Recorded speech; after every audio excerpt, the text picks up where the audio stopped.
여러분 혹시 꽤 비싼 돈 주고 스테이크 시켰는데 고기가 무슨 타이어 고무줄처럼 질겨서 턱 아팠던 경험 다들 있으시죠? 네, 진짜 한 번쯤은 다 겪어보셨을 겁니다. 그럴 때 우리는 보통 셰프가 고기를 너무 오래 구웠네? 아니면 이 식당 고기질이 별로네? 하고 불평하잖아요. 그런데 만약 여러분이 턱 아프게 씹으면서 약간 애먼 것들을 탓하고 있었다면 어떨까요? 맞아요. 오늘 우리가 파헤칠 진짜 놀라운 사실 중 하나가 바로 그겁니다. 우리가 고기를 씹고 질기다고 느끼는 원인의 80% 이상이 사실 우리가 흔히 아는 그 단백질 근육 자체가 아니라는 거죠. 우와, 진짜요? 그럼 그 완벽하게 구워진 고기 한 점, 아니면 엄청 질긴 고기 한 점 뒤에 도대체 어떤 비밀이 숨어 있는 건가요? 우리는 보통 고기를 그냥 하나의 단순한 단백질 덩어리나 요리 재료로만 생각하는 경향이 있잖아요. 근데 그 이면에는 동물이 살아생전 어떻게 움직였고 또 어떻게 호흡했는지를 보여주는 진짜 치열하고 경이로운 생물학적 메커니즘이 숨어 있거든요. 바로 그 지점이 오늘 우리가 깊숙이 뛰어들 곳이죠. 오늘 이번 집중 탐구에서는 고기의 생리학, 그리고 에이징, 그러니까 숙성의 과학을 다룬 텍스트들을 바탕으로 그 비밀을 해독해 볼 겁니다. 네, 동물의 뼈를 지탱하고 무거운 몸을 움직이던 그 강인한 기계 장치가 도대체 어떤 생물학적, 화학적 과정을 거쳐서 우리 식탁 위에 부드러운 식욕으로 재탄생하는지 그 전환을 살펴보는 거죠. 좋습니다. 그러니까 안심은 왜 입에서 눈처럼 녹아내리는데 사태나 양지는 고무줄처럼 질긴 건지 그 근본적인 질문부터 던져보죠. 같은 소의 몸에서 나온 건데 대체 왜 그런 건가요? 그 차이를 진짜 제대로 알려면 일단 우리가 도마 위에서 보는 커다란 고기 덩어리라는 시각에서 벗어나야 해요. 시각을 아예 바꿔야 한다고요? 그렇죠. 현미경 배율을 최대로 높여서 아주 작은 미시세계, 즉 마이크로 단위의 건축물로 들어가야만 답이 보이기 시작하거든요. 식감을 결정하는 진짜 설계도는 고기의 가장 작은 단위인 근섬유랑 그것들을 둘러싼 구조물에 다 숨어 있습니다.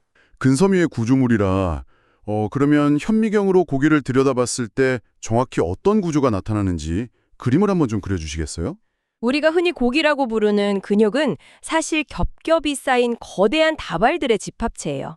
밖에서부터 안으로 한번 들어가 볼게요. 네네. 일단 눈에 보이는 커다란 근육 덩어리 전체는 근외막이라는 아주 질긴 결합 조직으로 단단히 쌓여 있습니다. 집에서 덩어리 고기 손질할 때 칼로 벗겨내려고 해도 턱턱 걸리고 잘 안 잘리는 그 하얀 피막 같은 거 말씀이시죠? 네, 맞습니다. 실버 스킨이라고도 부르죠. 그리고 그 질긴 막을 뚫고 근육 안으로 들어가 보면 그 안에 마치 굵은 국숫 가닥처럼 나뉘어 있는 작은 다발들이 보입니다. 고기 씹을 때 결대로 찢어진다고 하잖아요. 그 고기의 결이 바로 이 다발들이군요. 네, 이게 근섬유 다발이에요.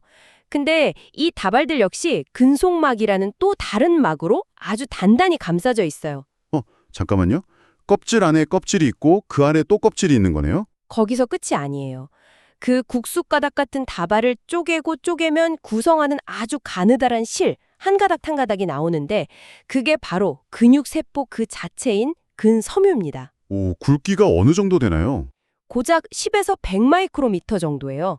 사람 머리카락 굵기랑 비슷하거나 오히려 더 얇죠. 와, 진짜 얇네요. 네, 근데 진짜 놀라운 건 이 미세한 세포 하나하나마저도 근내막이라는 아주 얇고 섬세한 그물망 같은 막에 또 한 번 쌓여 있다는 겁니다. 와, 설명을 쭉 듣고 나니까 머릿속에 건축물 하나가 확 그려집니다. 그러니까 이건 약간 바다 위를 가로지르는 거대한 현수교 케이블이나 땅속에 묻힌 통신 케이블의 단면을 보는 것 같아요.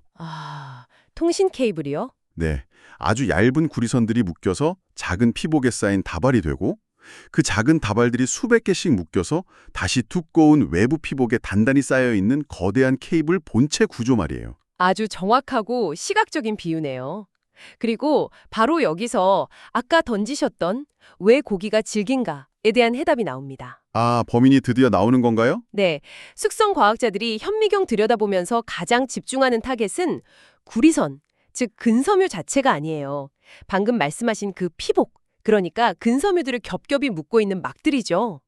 막들이 범인이라고요? 네, 이 막들은 주로 콜라겐이라는 결합 조직으로 이루어져 있는데 고기가 질기다고 느끼는 턱의 통증은 대부분 이 콜라겐 덩어리인 막들을 끊어내지 못해서 생기는 거거든요. 잠깐만요. 콜라겐이 범인이라는 게 약간 혼란스러운데요. 제가 아는 콜라겐은 도가니탕이나 푹 끓인 갈비찜 먹을 때 그 입술에 쩍쩍 달라붙는 엄청 쫀득하고 부드러운 성분 아니었나요? 콜라겐이 고기를 질기게 만든다니 뭔가 앞뒤가 안 맞는 것 같아요. 아, 그 모순을 짚어내신 게 아주 날카롭습니다. 왜냐하면 불을 쓸 때랑 숙성을 할 때 콜라겐이 반응하는 방식이 완전히 달라서 그래요. 반응이 다르다고요? 네, 방금 말씀하신 갈비찜 같은 경우는 물 붓고 섭씨 70도 이상 고열로 몇 시간씩 끓이잖아요. 그렇게 장시간 열을 가하면 질긴 콜라겐이 스르륵 녹아서 젤라틴으로 변해요. 그래서 부드러운 거죠. 아, 푹 고아내면 녹아버리는군요. 그렇죠. 근데 우리가 오늘 다루는 스테이크나 구이용 고기는 짧은 시간 동안 겉만 강하게 굽잖아요. 이 짧은 열기로는 콜라겐이 안 녹습니다. 그러면 어떻게 되나요? 오히려 열을 받은 콜라겐 막들이 뜨거운 불판 위에서 고무줄처럼 쫙 수축해버리죠. 근섬유 자체는 수분이나 단백질이라 부드러운 젤리 같은 건데 이걸 감싸고 있는 콜라겐 막들이 열받으니까 고무줄처럼 수축하는 거군요. 맞아요. 부드러운 젤리를 수백 개 고무줄로 칭칭 감아놨는데 그게 일제히 조여오니까 젤리까지 단단해지는 거네요. 정확합니다. 그래서 불판 위에서 고무줄이 수축하기 전에 고기가 날 것인 상태에서 미리 이 고무줄들을 다 끊어놓아야만 스테이크 썰 때 버터처럼 썰리는 겁니다. 와, 그게 바로 숙성의 본질이군요. 네. 숙성은 열이 아니라 효소라는 보이지 않는 무기를 투입해서 콜라겐 막대를 허물어뜨리는 아주 조용한 화학 전쟁인 거죠. 근데 그 효소라는 무기를 셰프가 밖에서 주사기로 찔러 넣는 건 아닐 테고 어떻게 고기 안에서 알아서 전쟁이 일어나는 건가요? 그게 진짜 신기한 점인데 효소는 동물이 살아있을 때부터 이미 근섬유 세포 안에 존재하고 있습니다. 대표적으로 칼파인이나 카텝신 같은 효소들이죠. 아, 원래 몸에 있는 거군요. 네, 원래 얘네 역할은 살아있는 동물체 내에서 낡은 근육 단백질을 청소하고 새로운 세포로 교체하는 유지-보수 관리자예요. 철저하게 통제된 상태로 일하죠. 평소엔 일 잘하는 얌전한 직원들이네요. 그렇죠. 근데 동물이 도축돼서 생명을 잃고 혈류가 멈추면 세포 내 통제 시스템이 무너지거든요.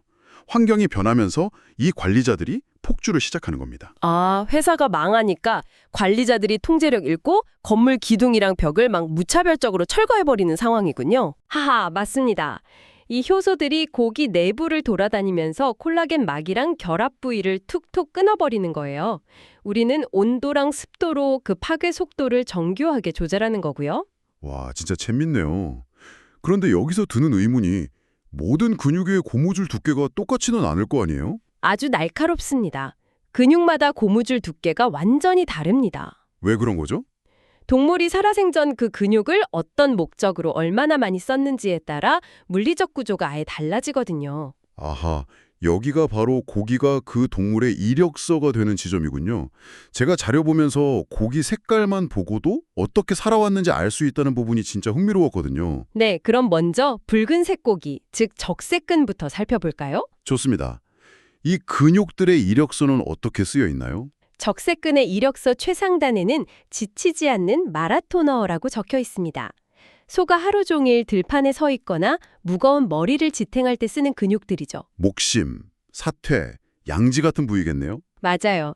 마라톤하려면 근육의 에너지를 끊임없이 공급해야 하고 그러려면 혈액을 통한 산소가 필수적입니다. 그래서 이 근육들은 산소를 미친 듯이 스펀지처럼 빨아들여요.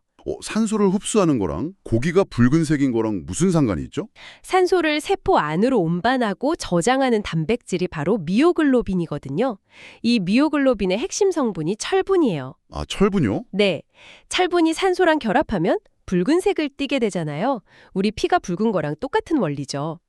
적색근은 산소가 너무 많이 필요하니까 미오글로빈이 대량으로 축적돼서 아주 짙은 붉은색, 심지어 검붉은색을 띠는 겁니다. 아, 그래서 사태 같은 부위는 썰어 놓으면 색이 엄청 진하고 약간 피냄새 비슷한 쇠맛이 나는 거군요. 그렇죠. 식감은 당연히 방금 말씀하신 마라토너니까 엄청 튼튼하겠네요. 네, 쉬지 않고 엄청난 하중을 견뎌야 하니까 콜라겐 막들이 다른 부위보다 압도적으로 두껍고 촘촘하게 발달해 있어요. 방어력이 최고 수준이죠. 엄청 질깁니다. 엄청 질기겠네요, 진짜. 대신 맛의 깊이는 타의 추종을 불허합니다. 철분 특유의 그 메탈릭한 피맛에다가 오랫동안 지방 태우면서 대사 과정을 거치니까 지방분해 산물들이 근육에 축적되거든요. 그래서 육향이 엄청 진하고 야성적이에요.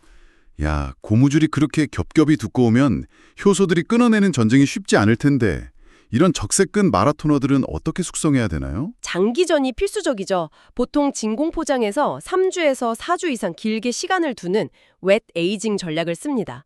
근데 주의할 점은 고기를 공기 중에 노출시키는 드라이 에이징 할 때는 이 부위들 극도로 조심해야 돼요.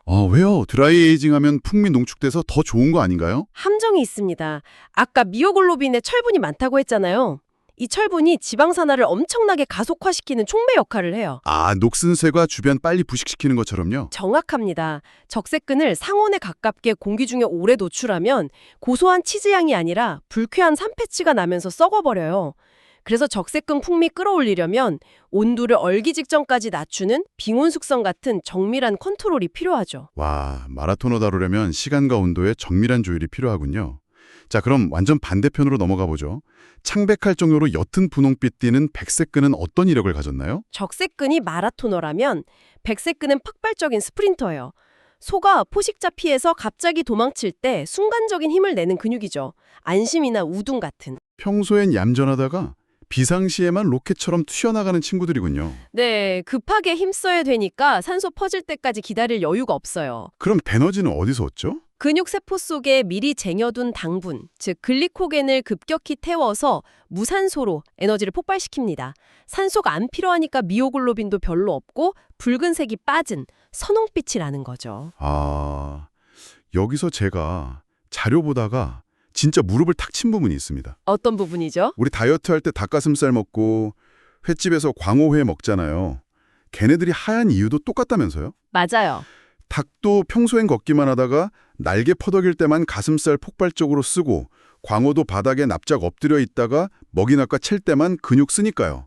포유류든 어류들은 원리가 똑같이 관통한다는 게 진짜 소름 돋게 재밌더라고요. 생명의 법칙이 진짜 일관적이죠. 자, 식감을 볼까요? 이 스프린터들은 힘을 한 번에 내야 해서 세포 자체는 굵은데 평소에 자주 안 쓰니까 두꺼운 고무줄로 감아둘 필요가 없어요. 아, 콜라겐 막이 얇겠네요. 네, 엄청 연해요. 고급 안신이 나이프로 버터처럼 썰리는 이유가 바로 그 피복이 얇아서예요. 맛은 어떤가요? 피맛은 덜 나겠죠. 네, 이 부위는 죽고 나면 글리코겐이 분해되면서 다량의 젖산을 만들어내거든요. 아, 우리 달리기 빡세게 하면 근육에 젖산 쌓여서 뽀근해진다는 그 젖산이네요. 맞습니다. 젖산 때문에 산도가 낮아져서 기분 좋은 산미가 돌고 남아있는 당분 구조 때문에 은은한 단맛이랑 감칠맛이 나요. 완전 다른 스펙트럼이죠. 그럼 이 부드러운 스프린터들은 숙성 어떻게 하나요? 이미 부드러운데 오래 놔둘 필요 있나요? 아주 예리하십니다. 백색근은 숙성 짧게 끝내야 돼요. 효소들이 이 얇은 막 무너뜨리는 건 순식간이라서 너무 오래 하면 조직이 붕괴돼서 푸석푸석한 스폰지처럼 변해버립니다. 씹는 맛이 아예 사라지겠네요. 네, 그래서 백색근은 연하게 만드는 것보단 짧게 드라이에이징해서 수분 날리고 맛을 농축시키거나 단맛을 끌어올리는 풍미 증진 전략에 집중해야 합니다. 와, 마라토너랑 스프린터 딱 비교하니까 숙성 방향성이 확 잡히네요. 근데 현실의 정육점 쇼케이스 보면 모든 고기가 흑백으로 나뉘진 않잖아요. 등심 같은 거대한 덩어리는 이걸 두 개 섞여 있는 거 아닌가요? 그렇죠. 현실의 근육은 모자이크 구조예요. 등심 같은 대근육은 적색근, 백색근 섞인 중간근, 하이브리드 엔진 형태거든요. 게다가 같은 덩어리 안에서도 위치마다 비율이 달라요. 같은 부위인데도요? 네, 목 쪽에 가까운 윗등심은 소가 고개 움직일 때 많이 쓰니까 붉고 질긴 적색근이 많고 허리 쪽 아랫등심은 덜 쓰니까 부드러운 백색근 비율이 높아지죠. 와, 그러면 진짜 뛰어난 숙성 전문가는 등심 한 덩어리를 받아도 이게 목 쪽인지 허리 쪽인지 파악해서 미세하게 조절해야 한다는 거네요. 숙성에 그냥 냉장고에 고기 던져놓고 기도하는 게 아니었군요. 하하, 맞습니다. 디테일이 생명이죠. 근데 여기서 하나 꼭 짚고 넘어가고 싶은 게 한국에서 최고로 치는 툭불 한우 있잖아요. 마블링 쫙 핀 거. 소는 원래 달리는 스프린터가 아닌데 어떻게 그렇게 눈처럼 하얗고 부드러워지는 건가요? 아, 그 현상은 생략적으로 진짜 흥미로운 메커니즘을 보여줘요. 소는 본래 초식동물이고 걷는 동물이라 근육 상당 부분이 질긴 적색근이어야 맞습니다. 옛날에 농사일하던 늙은 암소 생각해보면 엄청 질기잖아요. 그렇죠. 생존하려고 끊임없이 움직였으니까 두꺼운 콜라겐으로 무장한 마라토너 근육이죠. 근데 현대의 툭불 한우는 사육 방식이 다르잖아요. 축사에서 운동량을 제한하고 곡물 사료를 먹여서 에너지를 과잉 공급하죠. 아, 근육을 마라토너처럼 가혹하게 쓸 일이 없어지는군요. 네, 근육을 덜 쓰니까 고무줄을 두껍게 만들 필요가 없고 쓰고 남은 막대한 에너지는 근섬유 다발 사이사이에 지방, 즉 마블링 형태로 촘촘히 저장되는 거예요. 인간의 사육 방식이 콜라겐 막 발달을 막고 그 자리에 지방을 채워놓은 거네요. 그럼 질기고 붉은 자연방목소나 늙은 암소는 질기니까 구워 먹긴 쓸모없는 고기인가요? 절대 아닙니다. 거기가 바로 숙성 전문가들이 마법 부리는 무대예요. 오히려 늙은 암소 적색근은 오랜 세월 축적된 엄청난 육향이랑 깊은 맛이 있거든요. 콜라겐이 너무 두꺼워서 그냥은 못 먹지만 치밀한 계산으로 그걸 끊어내면 부드러운 마블링 소고기에선 절대 못 느끼는 폭발적인 풍미의 스테이크로 재탄생합니다. 결국 좋은 숙성 전문가는 고기 색깔이랑 부위 보면서 아, 이 소는 생전에 숨 거칠게 쉬면서 여길 많이 썼구나. 콜라겐 두꺼우니 시간 충분히 줘야겠다. 하고 그 동문이 살아온 궤적을 읽어내는 의사 같은 사람들이군요. 오늘 논의를 완벽하게 관통하는 요약이네요. 우리가 나눈 얘기를 종합하면 하나의 거대한 통찰이 나옵니다.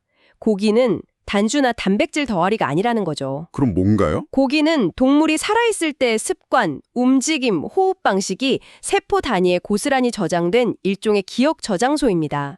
그 치열했던 삶의 물리적 기록이 근섬유랑 콜라겐 형태로 우리 앞에 놓인 거죠. 기억 저장소라는 표현 진짜 깊은 여운을 남기네요.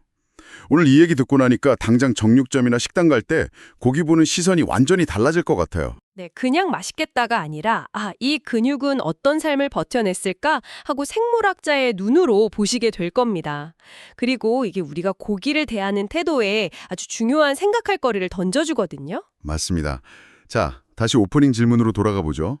앞으로 여러분이 어떤 식당에서 고기를 씹다는데 턱이 얼얼할 정도로 질긴 고기를 만났다고 쳐봅시다. 불평하고 포크 내려놓기 전에 한번 떠올려 보시는 거죠. 네, 이 단단하고 질긴 식감은 요리 실수가 아니라 이 동물이 살기 위해 치열하게 숨쉬고 버텨낸 삶의 흔적이라는 사실을 말이죠.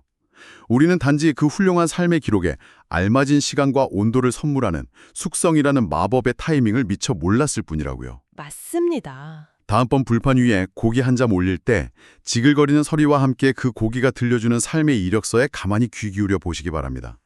생물학적 기계장치가 위대한 요리로 변하는 경이로운 마이크로 세계로의 탐험. 오늘 집중 탐구는 여기서 마칩니다. 다음 시간에도 흥미로운 지식의 심연으로 함께 뛰어들겠습니다. 여러분 고맙습니다. 감사합니다.